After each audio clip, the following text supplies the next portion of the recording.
এই মুহূর্তে কে কার পক্ষে এই জিনিসটি স্পষ্ট হয়ে গেছে। আর বেশি হয়েছে এই কারণে যে আমাদের মধ্যে মুসলমানদের মধ্যে তিনটা শ্রেণী হয়ে গেছে। একটা শ্রেণী যারা নবী আলাইহিস সালামগণের, সাহাবে কেরামগণের, আউলিয়াগণের যে পথ, সেই পথের মধ্যে আছে।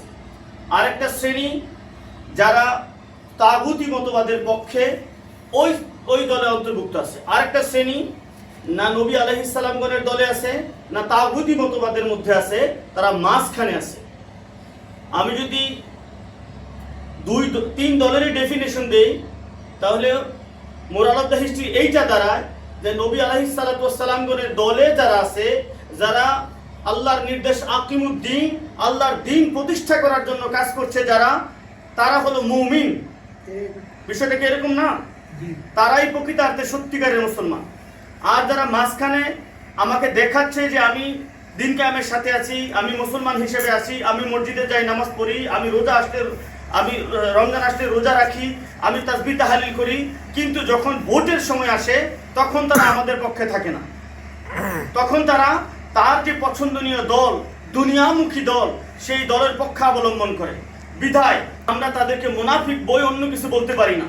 কোরআনুল কারীম এবং হাদিস, হুজুর পাক সাল্লাল্লাহু আলাইহি ওয়াসাল্লামের হাদিস তাদেরকে মুনাফিকই সাব্যস্ত করে। অন্যদিকে একটা দল, তারা ডিক্লারেশন দিয়েছে যে আমরা তোমাদের সাথে নেই, কোরআন সুন্নাহ প্রতিষ্ঠা করতে যাও, তোমরা যে করো তোমাদের কোরআন সুন্নাহ প্রতিষ্ঠা, আমরা গণতন্ত্র নিয়ে আসি। আমরা তো জানি গণতন্ত্রে কি আছে। গণতন্ত্রের যত ইলিগাল, যেটা শরীয়তে ইলিগাল, সব জিনিস গণতন্ত্রের মধ্যে বৈধ। আপনি যদি মদের কথা বলেন, গণতন্ত্র বৈধ। আপনি যদি বেশ্যাবৃত্তির কথা বলেন, শরীয়তে হারাম, গণতন্ত্র বৈধ। আপনি যদি ফরায়েজের যে দিকগুলো আছে, ইদানিং আমরা শুনতেছি যে ফরায়েজকে বাদ দিয়ে, ফরায়েজে আল্লাহর যে আইন, সেইটাকে বাদ দিয়ে তারা নারী এবং পুরুষকে ফরায়েজের সম্পত্তি সমানভাবে বন্টন করা হবে। শুনছেন, আমি একটা ইসের মধ্যে দেখছি তাদের নারীদের পুরুষদের সমান থাকে। কারণ কোনো বাবার যে 10 কাঠা জমি থাকে, যদি একটা ছেলে একটা মেয়ে থাকে, যে 10 কাঠা জমির মধ্যে 5 কাঠা পাবে আপনার মেয়ে আর 5 কাঠা পাবে ছেলে। এইটা সম্পূর্ণভাবে কোরআনিক আইনের বিরোধী কথাবার্তা, কোরআনিক লয়ের বিরোধী কথাবার্তা। এই ক্ষেত্রে স্পষ্ট হয়ে যায় যারা এই গণতন্ত্রে বিশ্বাসী, যারা গণতন্ত্রে বিশ্বাস করে যে গণতন্ত্র প্রতিষ্ঠা করতে হবে, গণতন্ত্রের দোহাই যারা দিচ্ছেন, সমতা বিধানের কথা যারা বলতেন, সত্যিকার অর্থে আমরা স্বাধীনতার পর থেকে এই পর্যন্ত আমাদের সমাজে কি গণতন্ত্র দ্বারা সমতা বিধান হয়েছে? যারাই পাওয়ারে গেছে তাদের দ্বারাই, যারা পাওয়ারে নাই তারা নিষ্পেষিত হয়েছে। আমরা দেখেছি যারা আপনার এর আগে গত 17 বছর ক্ষমতায় ছিল, তারা যারা ক্ষমতায় ছিল না, তাদের বিপক্ষ দল তাদেরকে নিষ্পেষণ করছে এই গণতন্ত্রের দ্বারাই। এই গণতন্ত্রের মারপেসে ফেলেই তাদেরকে আপনার জেল হাজতে ঢুকানো হয়েছে। আবার একটা শ্রেণী এখন আপনার সুদখোর ইউনূসের আপনার সরকার এসছে, এখন তারা কি করতেছে, এই আইনি মারপেসে, এই গণতন্ত্রের দোহাই দিয়ে আমাদেরকে আপনার কুণ্ঠাসা করে রাখা হয়েছে। যাতে করে আমরা আমাদের কাজগুলো করতে না পারি নির্বিঘ্নে, আল্লাহর দিন প্রতিষ্ঠা করার জন্য কাজ না করতে পারে। বিশেষ করে আহলে সুন্নাত ওয়াল জামাতের যারা পক্ষের লোক, যেই সমস্ত আপনার আমাদের দরবারগুলো রয়েছে, খানকাগুলো রয়েছে, মাজারগুলো রয়েছে, সত্যিকারের সেগুলোর মধ্যে আপনার দেদারসে ভাঙচুর চালাচ্ছে। আমাদের উপর হামলা মামলার কোনো অভাব নেই। আমাদের মতাদর্শের যে ইমামগণ রয়েছে তাদেরকে মসজিদ মাদ্রাসা থেকে বের করে দিচ্ছেন, টিচারদেরকে সহ। আমাদের যেই জায়গাগুলোতে আমাদের লোক রয়েছে, প্রত্যেকটা জায়গা থেকে তাদেরকে আমাদের একটা করে আমাদেরকে বের করে, এইটার নাম গণতন্ত্র। এই গণতন্ত্র, এই ধরনের তন্ত্রমন্ত্র আমরা চাই না। আমরা চাই আল্লাহর জমিনের মধ্যে আল্লাহর খেলাফত প্রতিষ্ঠিত হবে, আল্লাহর কোরআনিক আইন এবং হুজুর পাক সাল্লাল্লাহু আলাইহি ওয়াসাল্লামের হাদিস মোতাবেক। যারা আমরা বিশেষ করে আমি আরেকটা কথা স্পষ্ট করে বলতে চাই, আমরা বলি যে আমরা ইমামে রাব্বানী দরবার শরীফের মুরিদ, আমরা পরিচয় দিই আমাদেরকে।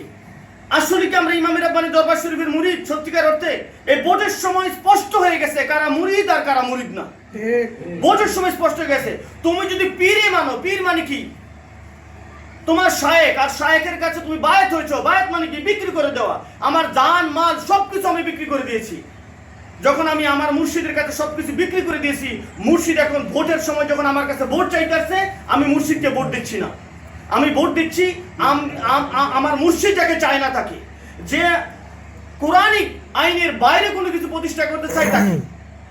আমি স্পষ্ট ভাষায় আমি সবার প্রতি উদাত্ত আহ্বান জানাবো, এখনই আমাদের সময় এই ভোটের ময়দানে আমরা যেন আগামী 12 তারিখের যে নির্বাচন, ত্রয়োদশ সংসদ নির্বাচন, এই নির্বাচনে চেয়ার মার্কায় ভোট দিয়ে এবং না ভোটকে জয়যুক্ত করে তাদের দাঁত ভাঙা জবাব দেই এবং আমরা এখানে একটা সম্মানজনক অবস্থায় পৌঁছাই। আরেকটা কথা যেটা না বললেই নয়, যারা আমাদেরকে বাধা দিচ্ছেন আমাদের কাজ করতে, এখানেই আমি মনে করি আমাদের বিজয় হয়ে গেছে আলহামদুলিল্লাহ। কারণ আমাদেরকে প্রতিপক্ষ মনে করা হচ্ছে যে আমরা একটা জিনিস নিয়ে যাব তাদের কাছ থেকে, আমরা বিশাল অঙ্কের একটা কিছু করব, এর মানে আমরা বিজয়ী। আমরা জানি আমরা সংসদে যেতে পারবো না এই স্বল্প সংখ্যক ভোট নিয়ে, আমরা সংসদে যাওয়ার জন্য দাঁড়াইনি, আমরা দাঁড়িয়েছি আল্লাহর দ্বীনকে প্রতিষ্ঠা করার জন্য, আমাদের ছোট্ট প্রয়াসকে কাজে লাগাতে। এই মাত্রই আমি দাঁড়ালেই সংসদে আমি চলে যাব আল্লাহর দ্বীন প্রতিষ্ঠা করবো এমনটা না, কিন্তু আমার জবাবদিহিতা আছে। আমাকে আল্লাহ খলিফা করে পাঠিয়েছেন আল্লাহর দ্বীনকে প্রতিষ্ঠা করার জন্য। আল্লাহ বলছেন আকিমুদ্দিন, নামাজ যেমনি বলছে আকিমুস সালাত, দ্বীনের ব্যাপারে বলছে আকিমুদ্দিন। তো আমাকে দ্বীন প্রতিষ্ঠা করতে হবে, আর আমি আমার জায়গা থেকে সেই কাজটা করে যাচ্ছি মাত্র। সংসদে গেল যা, না গেল তা। আরেকটা কথা যেটা না বললেই নয়, সেটা হলো আমরা যারা মনে করছি যে আমার ভোট পচা যায়, পচা তো তারটা গেছে যারা আল্লাহর বিরুদ্ধে, আল্লাহ রসুলের বিরুদ্ধে যারা ভোট দিয়েছে তাদের ভোট মূলত পচা গেছে। আমরা যারা আল্লাহ এবং আল্লাহ রসুলের পক্ষে ভোট দিয়েছি আমাদের ভোট আদৌ পচা যাবে না, যায়নি কোনোদিন ইনশাআল্লাহ। আমরা আশা করি সবার সঠিক বোধোদয় হবে এবং আমরা সেই 12 তারিখে প্রমাণ করব যে আমরা আল্লাহ এবং আল্লাহ রসুলের পথে আছি, দয়াল মুর্শিদ সৈয়দ বাহাদুর শাহ আলাউদ্দিন মাদ্দাজুল্লাহ আলীর পথে আছি। ধন্যবাদ সবাইকে। আসসালামু আলাইকুম ওয়া রাহমাতুল্লাহি ওয়া বারাকাতুহু।